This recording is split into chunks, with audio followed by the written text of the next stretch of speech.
Thing that I've read is that this game's going from a 2D perspective to a 3D perspective, or you're messing with a 3D different type of perspective for Darkest Dungeon 2. Is that correct? Did I read that correctly? Yeah, we're in Unity, and it is a 3D game.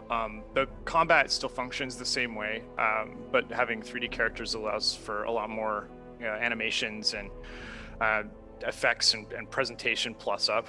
But the core mechanics of combat, or at least the presentation of it, remains like side on.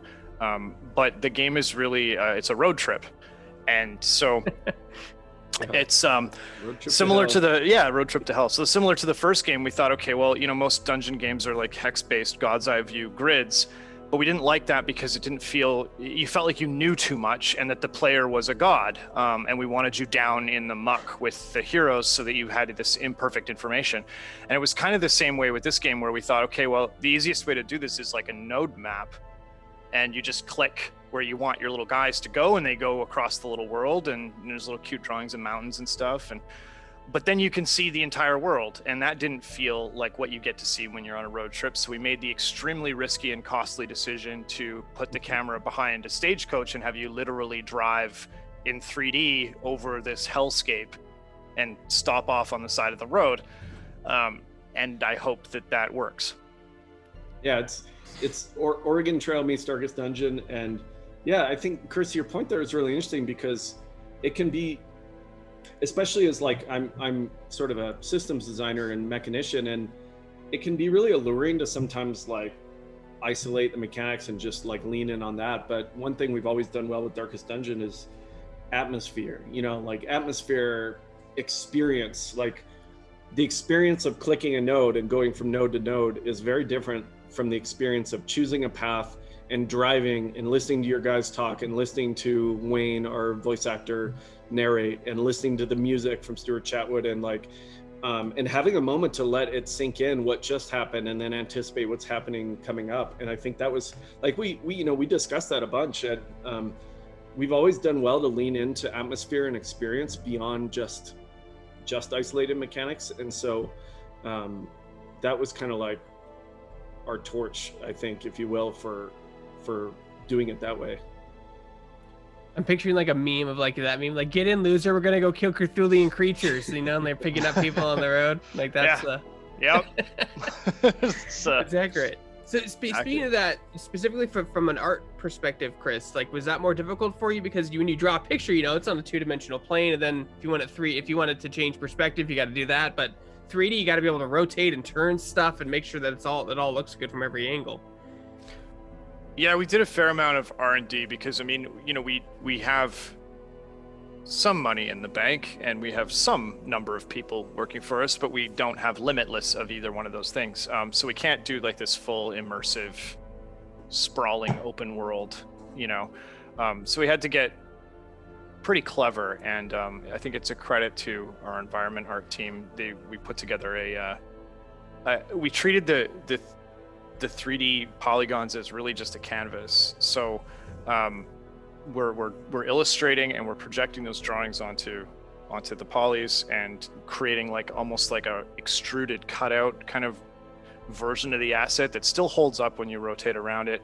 And then it's a procedurally generated track. So as you go, you can get these different interesting views, and kind of we dress the tiles differently, and so you can kind of get some expanses, and then it gets to feel a little more claustrophobic. And we really tried to create the sense that like each of these regions that you travel through really are a dungeon, akin to the first game. So instead of going to the ruins, let's say, doing a run and coming back to town, you go from the ruins to the warrens to the cove, and you're chaining these environments. And so the top line was really, how do we create the sense that you really are in a dungeon even though you're in the open air? And then just because I'm curious, did COVID stay-at-home orders affect the development of the game at all over this last year?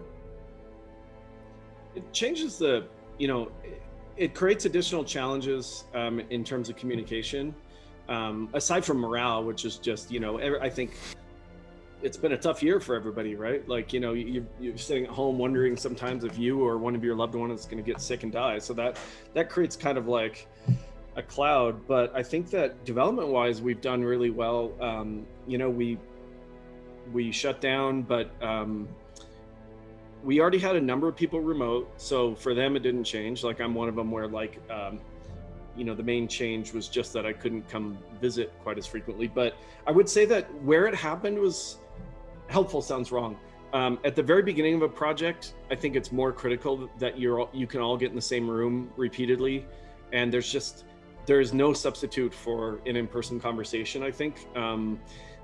But because we already had our direction and we already were building, when it hit, it could have been much worse, I guess what I'm saying. Like, we were able to adjust, you know, and kind of learn. And it's been an ongoing process of like, you know, the challenge of the first couple months of COVID was different from the middle, because, you know, at the beginning, you're just trying to keep everyone feeling somewhat safe. And then after a while, you're like, hey, we haven't really touched bases in a while. Like people aren't talking, you know, in a unstructured format.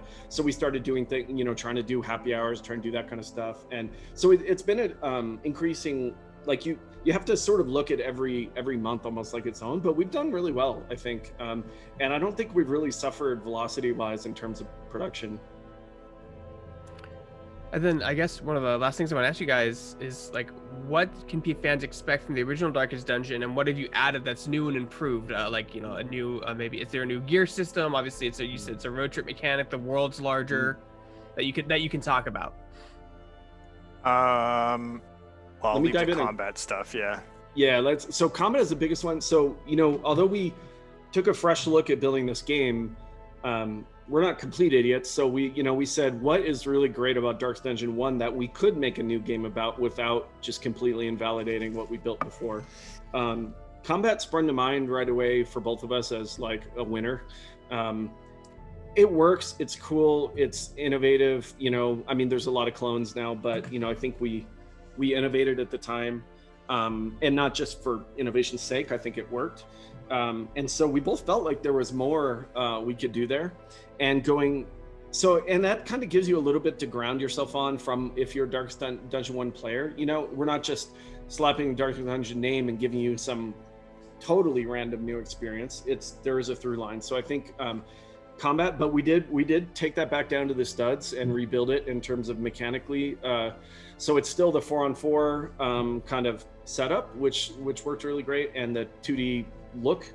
But we went back through all the mechanics. You know, after basically having 6 or 7 years of experience with the first game, it was a chance to go, okay, what works, what doesn't work, like what can we do to strengthen this? So we made some mechanical changes in terms of just kind of stats and how we present things, and you know, trying to make things more clear, crunchy. Like the one thing we didn't do, and I've seen a couple people, like when they hear that, they go, oh, you simplified and streamlined and made it dumber. It's like, no, we basically tried to keep the same amount of strategy, or maybe even enhance it, but tighten it up. So that was cool with combat. Chris, anything you want to add? I think from an art and creative standpoint, you know, we wanted to deliver on the atmosphere of the first game, but we also, like, I had to reconcile, you know, myself to the fact that there wasn't much more we could do, you know, in the hamlet, and with, you know, the ancestor, and so the challenge was really about delivering something familiar, but fresh tonally, and artistically. So I think you know, what that really means is like the 3D look. You know, our metric has always been, let's enhance the look of the first game. Let's grow the characters up a little bit. Like a lot of the promo artwork that I've drawn for Darkest Dungeon featured more like action figure kind of style proportions, and you know, in doing some R&D early on, we just felt like that was really the only way we could go. They looked a little ridiculous with the sort of cuter large head in-game sprite from the first one, which works when it's illustrated, but in 3D it looked really kind of odd. And we thought, you know, Harry Potter got darker as he grew up, and why can't we get even a little bit more serious? creatively we're sort of focusing on a journey and what a journey does to people and what it means to them and what you discover about yourself on a journey, as opposed to like the first game where it's like digging through your parents' attic and realizing how bad things, they weren't the people you thought they were. Yeah, because I mean, on your interview PC Gamer, like a lot of the new characters look pretty swole, is the way I describe them. Like they've grown up, like they're adults now. It's when you get like they looked fine, they was great as they did before. When you put them next by side, you're like, oh, okay, yeah, they just got like they just took their Wheaties and they grew up. Especially the highwaymen, right? Dude, that guy's been lifting.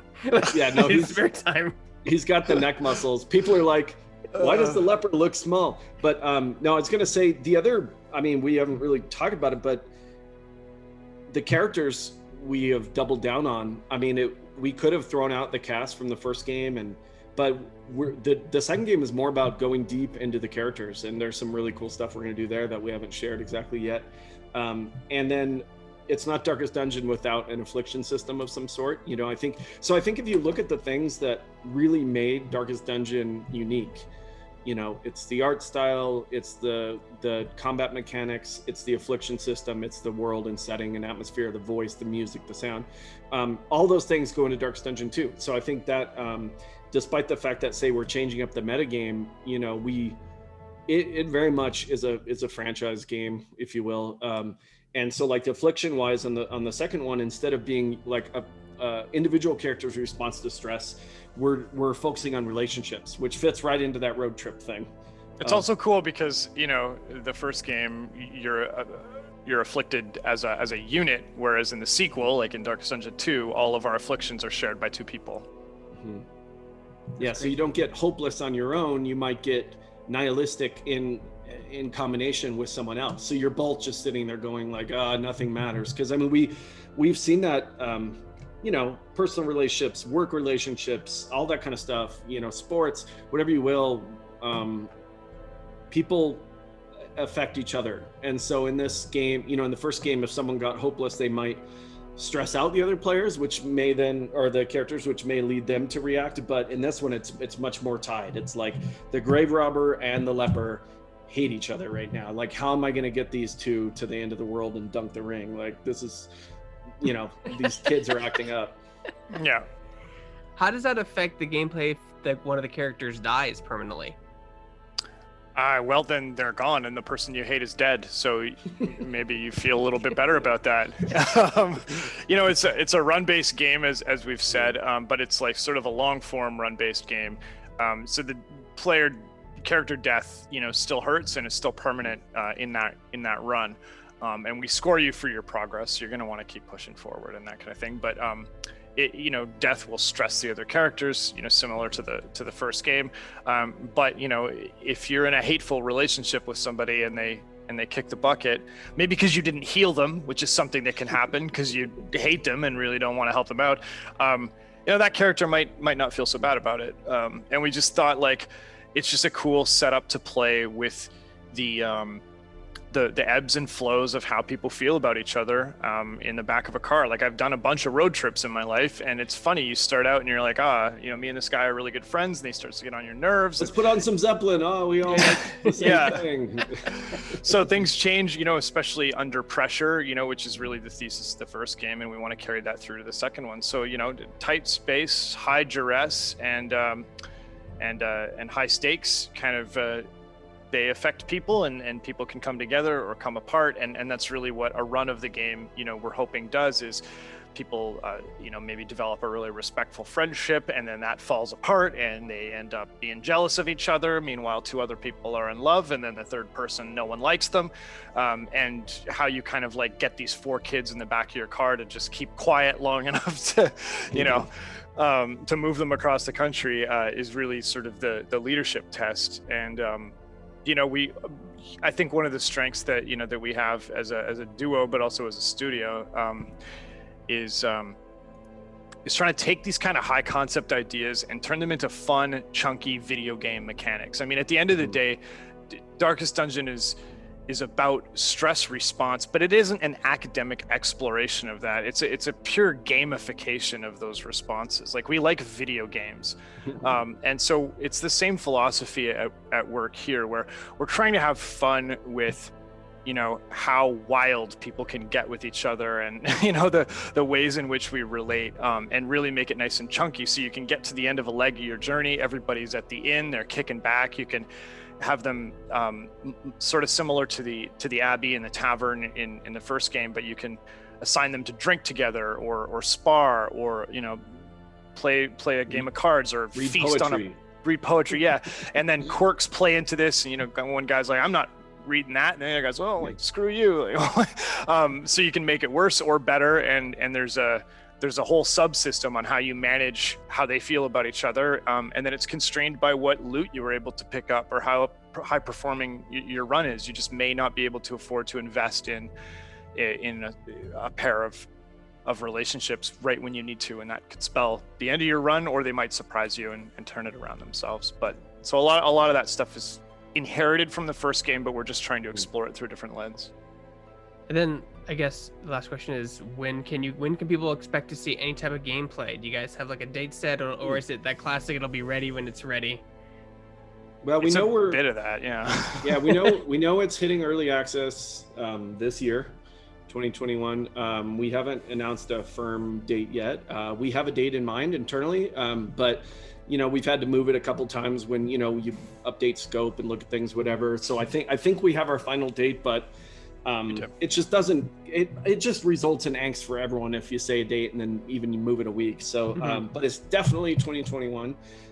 Yeah, I think, you know, we're starting to ramp up the marketing. I mean, that big reveal in PC Gamer this month, it's in this month's magazine, was really the very first time we've shown anything about gameplay.